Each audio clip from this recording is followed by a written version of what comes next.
Hey, what's up? It's a Monday. It's Dominic D'Angelo. I am of Studio1Sports.com and Podcast Heat. I'm here with Mr. Robert Karpelis, W Creative _ish. After what was an active, interesting weekend of wrestling, Robert? You got your BRCW shirt on, I see. I've got my BRCW shirt. We had our birthday bash celebration last evening. For those folks who checked it out live, there's going to be a YouTube version of the show that's going to have everything kind of put together that I'm looking forward to everyone seeing. But what a night of professional wrestling it was here in Boca. I know at least one person walked by and said, "Hey, Rumor and Innuendo." I was like, yes. So appreciate the support. I even got I'm wearing the merch. I love. Actually, this is Rachel's shirt that I stole. So don't tell her. Oh, okay. Hey, well, yes, we are live per usual. It's good to have everybody here. We're going to talk a little Elimination Chamber preview Raw tonight and talk a little bit of a Hall of Fame announcement, Robert. Did you happen to see this real quick? Oh, did I see that Hall of Fame? And look, very rarely do you get a pro wrestling and lawsuit Hall of Fame induction. This I dare say, two men who I am huge fans of and equally despise because of my time in the WWE. But I'll let you take it away, Dom. All right. Yeah, let's say hi to some folks in the chat here. We got to say hello to the folks in the chat. Seriously. Yeah. Cammy Star appropriately says, a very nice, very evil after morning. Yes, indeed. Wrestling old head ads. Good day, all. As predicted, the reveal of One in the Crate turned out to be a demon, Conan O'Brien, that speaks like Mark Hamill's Joker. Devin Dre Owen says, hello, R&I. The chamber was fun. I felt bad for Danehausen with that crowd. Triple E joining in saying, what's up?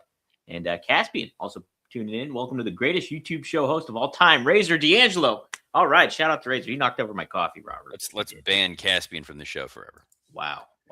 We're not standing for this. No, we're not going pro cat on this show. Pro cat here. Pro cat. How dare you? Elimination Chamber was this Sunday. Yes, Saturday. It was Saturday. Friday, we were not on. We had the special Raven, or let's call it Raven Part 1, because his Wi-Fi definitely died in the middle of it. That's true. It did. So hopefully, if you didn't catch that, go back and catch the audio or the video file up on the YouTube. Worth watching. A lot of interesting insights from the man they call Raven. And go check out his documentary Nevermore on Amazon Prime. Well worth the $4.99 rental. Very much worth the $15 too, if you want to just buy it outright. I really should have, because there was stuff I wanted to go back and rewatch, and I didn't. I'm like, I gotta go rent this thing a second time. I was quite frustrated. But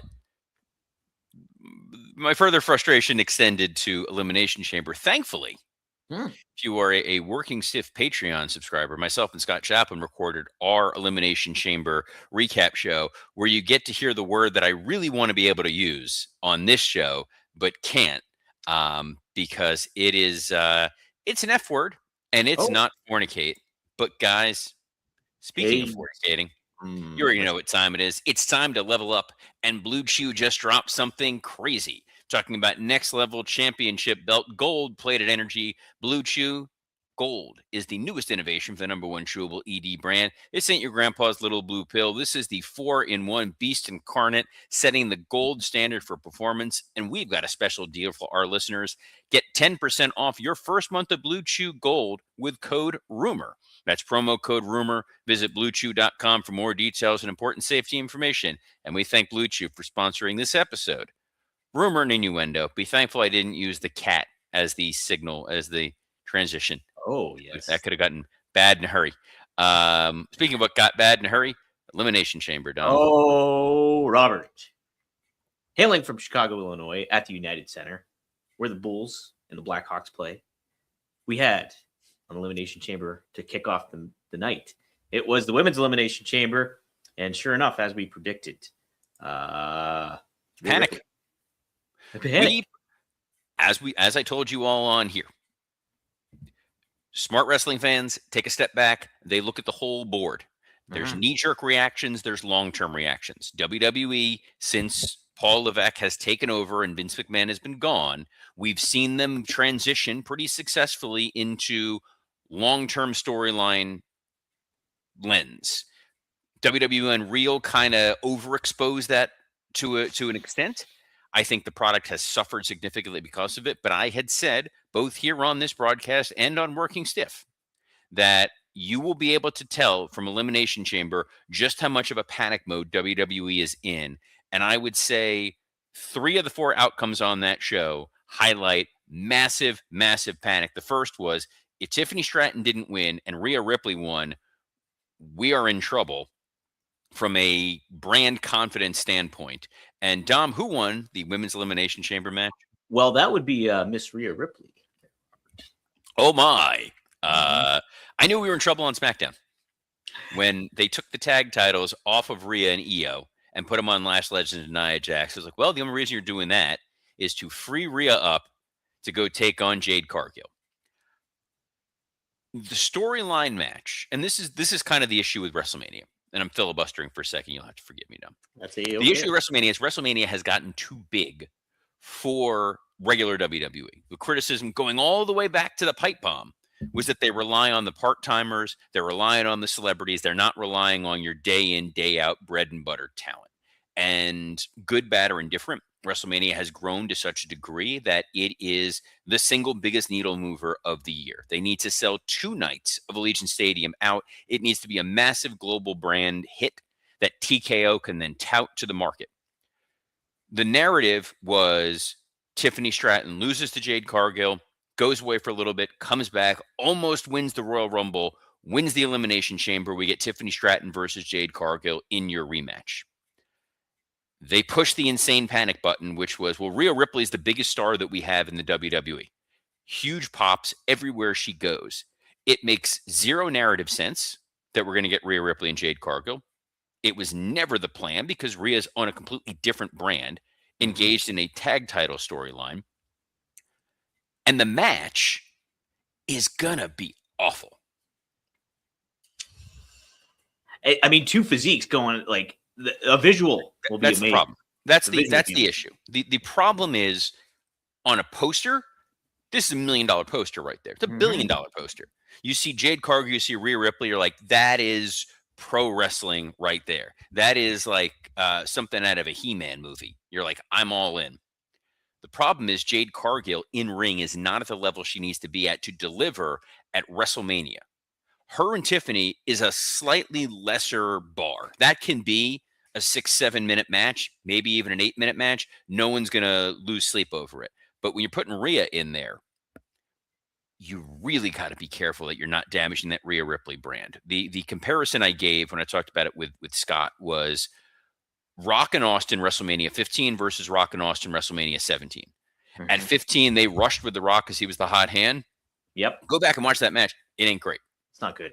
Jade and Rhea is maybe, if we're using Meltzer, we're using obviously the Scotty Meltzer Flaming Bowling Pin rating. That's the only rating that we accept. Only one that matters. Scotty Meltzer, the superior Meltzer brother. He is, if you do not know him, a corporate magician who recorded a video for Dan St. Germain's birthday one year, and it was juggling flaming bowling pins. What? I did not know that. Oh, it is a thing of glory. But whenever we rate things, we rate them on the Scotty Meltzer Flaming Bowling Pin scale.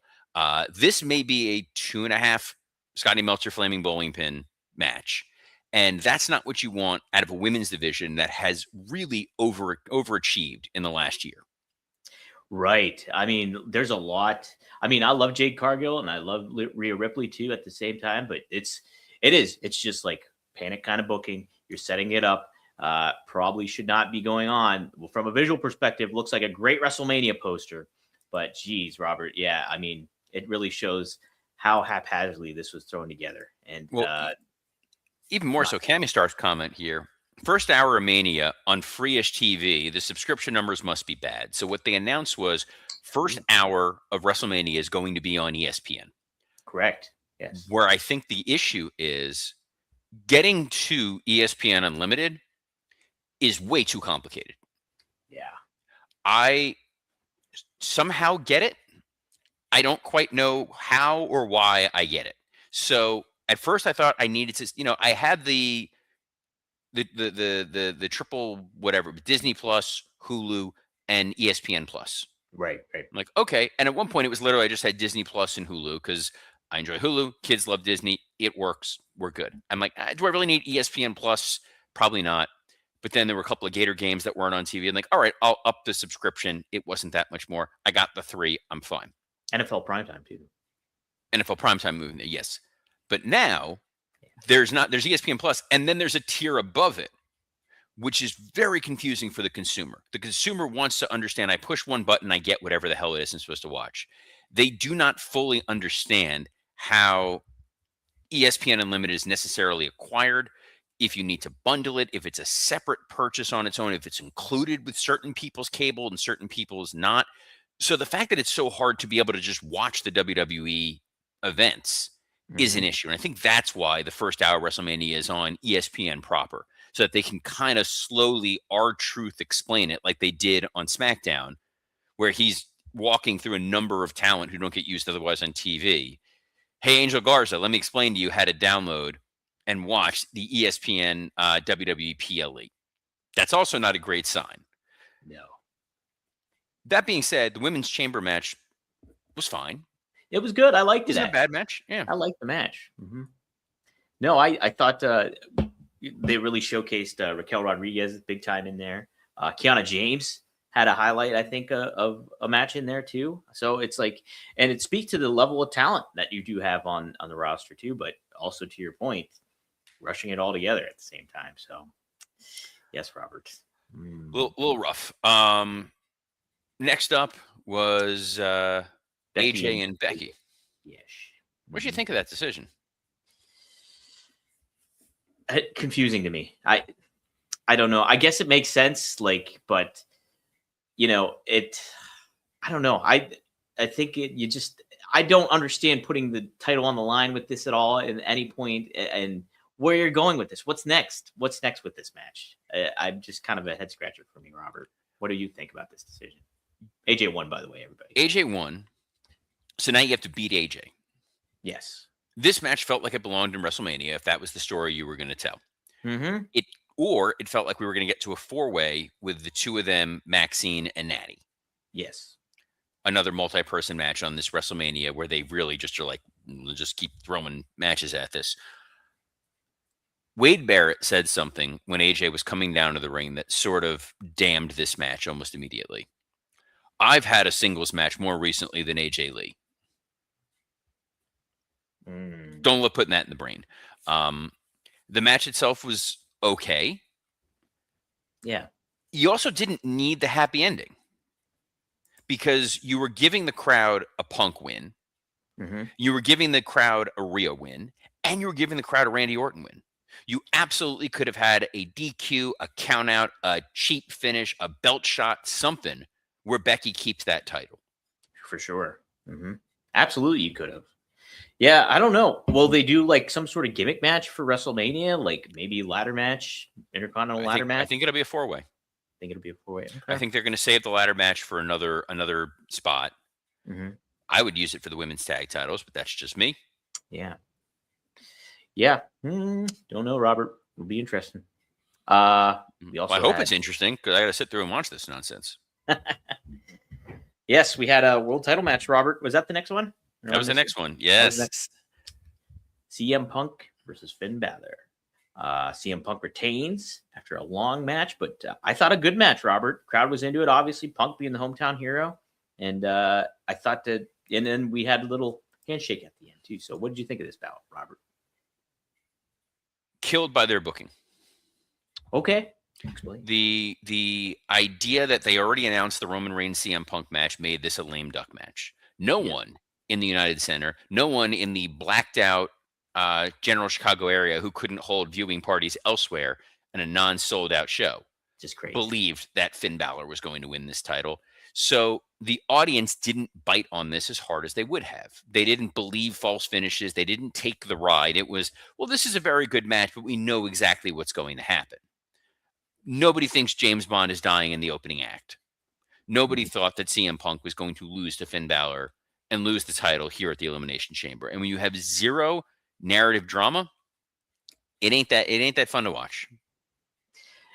I was just intrigued because I like both guys. But that's the thing. It's good, but and I was talking about this yesterday with one of the talents. There's a difference between people who show up to a wrestling show to watch wrestling and people who show up to a sports entertainment show to see sports entertainment. Yes. The people who live and die and love wrestling are the ones who go Andrade versus Bandito. There's no story. I don't care. I'm going to watch Andrade versus Bandito. A sports entertainment fan, I need a little something to get invested in. Like, Sure. why am I watching this match beyond this should be a good match? And it was a very good match. Finn did great. Punk did great. Zero narrative tension. This is a quick off the side question. Legal matters.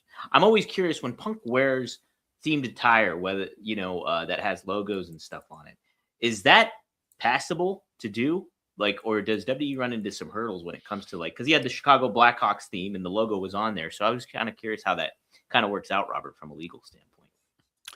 Well, the music theme, it was the Bulls theme, but they licensed the music. That's fine. You can license that. As far as logo usage, they probably asked permission from the league in that instance. They're not just going to let the guy go out there and wear officially branded anything. Mm-hmm. Yeah, they're not. Yeah, they're not going to run afoul of that. Okay. Cammy Star brings up an interesting point here. It said Chamber shouldn't have championship matches. So I go into this a little bit in depth with Scott, but the gist of it is Punk didn't work the Rumble. So they felt like we need to get a Punk match between January and Mania. Mm-hmm. Yeah. And there we were. So, well, you know what? I to the point too, I think it does enhance Punk's title reign having these types of matches, because they did tell the story of the fact that Punk is a defending champion and he's been doing it pretty darn consistently for the most part too. So I kind of liked that aspect of it. But the audience is too smart for its own good, because now the audience just knows, well, with the TKO earnings call, we have WrestleMania going on. They're not going to take the title off of CM Punk. It's gonna stay on him. That's where it's a little frustrating that we peel back the curtain so much that people are looking at this under way too many extra layers. So there was no way to just sit back and enjoy the story. Right. Yep. Speaks to this organization here, to the build of WrestleMania. But next up, they opened a box. They did open a box. A couple boxes, actually. Dom, right? What did I say was going to happen? You said Danhausen was going to show up. And how did I say that crowd was going to respond to Danhausen showing up? Not very receptive. And what happened? Crowd was not very receptive. Very stupid. Danhausen. Very evil. That was that booking. With a bunch of ladies painted like him. And he came out, gave Michael Cole some teeth, and then stood in the ring. And then the lights went out. He was gone. We like Danhausen as an act, or at least I do. I think you don't like him as an act. Oh, okay. Oh, no. So explain, Robert. Give your take. I am all for let me up segments, interstitial acts that are comedic in nature, or entertaining, or enliven the show. Last night at the BRCW show, Frank the Clown was there. He was part of it. Frank is a perfect example. He knows his lane. He knows his role. He knows how to enhance and do what it is that he needs to do. Danhausen, from what I have rumored, innuendo, kind of not a wrestling fan, is a guy who uses wrestling in order to elevate his own image elsewhere, which really, for me, feels very much akin to the divas of the early 2000s who did the diva search. And like, this is going to project me into Maxim or a reality show or what have you. The fact that they used this box to continue to build it up, I said was going to wind up being a letdown, because there's a part of the audience that doesn't know who Danhausen is. Sure. They don't watch AEW. That's not me. I feel like Becky Lynch. Like, that's not me saying it. Other people say it. The ratings say it. Raw does 3 million. Dynamite does 1 million. So there's 2 million people who aren't watching Dynamite every single week. Danhausen was also not consistently used and then vanished for a year. Yeah. So he has no association to WWE programming.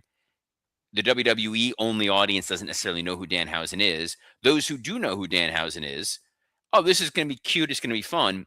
But they spent 3 weeks of TV time building up this box for it to be that. And Cole immediately burying it was how you knew, like, all right, this didn't work.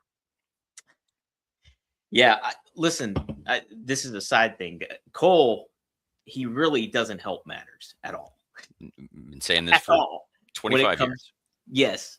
when it comes to anything. Calling the matches, there's some moments that should have little bit more gravitas to him, and he doesn't bring it to it. He doesn't bring it to it. And so, I mean, I think, yeah, obviously Danhausen gets booed, all that kind of thing. I do think there's some entertainment aspect to it all that you can really apply and make it work. I think Danhausen is kind of funny enough to get some things across, but you really have to be selective, and you have to pick and choose those moments to make it work.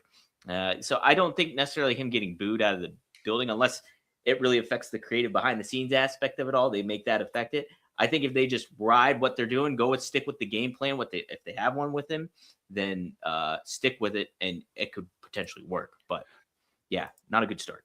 I would have rather gone with Mr. Iguana, who the gimmick works, crowd likes him, it sells merch, he can work. Go with that guy. You already have R-Truth, and R-Truth is kind of the gold standard of, we need somebody to, like, how do we get out of this segment? I don't know. We turn it, and there's just R-Truth. Yeah.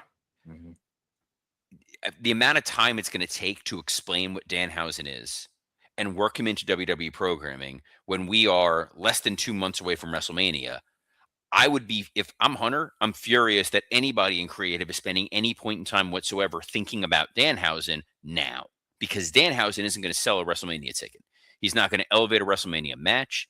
He's not going to really kind of do anything at the moment. When you hit the lulls, when it's June and July and you got to pop a segment, yeah, let's throw Danhausen out there and do something wacky and fun and different. This isn't the time of year to be experimenting. And I could very much see him getting kind of disregarded on the program. Like, oh, big debut. Well, here's Danhausen promoting Papa John's. That's what we're going to maybe get. Right. Which, by the way, is like, that was where you had New Day for quite some time. Yeah. Yes. I think there's people on the roster that could use even that slot instead of just going straight with Danhausen. We'll see. I clearly hate fun. What'd you think of the main event, Tom? Get the panic button. Get the panic button. Hit the panic button, indeed. Indeed, Robert. Seth Rollins returns. Cost Logan Paul his chance at winning Elimination Chamber, but ultimately it's Randy Orton who walks out the victor. And right as of now, we have Drew McIntyre taking on Randy Orton for the title at WrestleMania. Robert, panic button, right?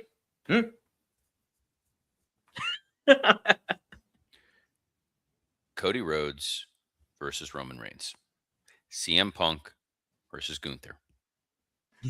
Beat that drum since September.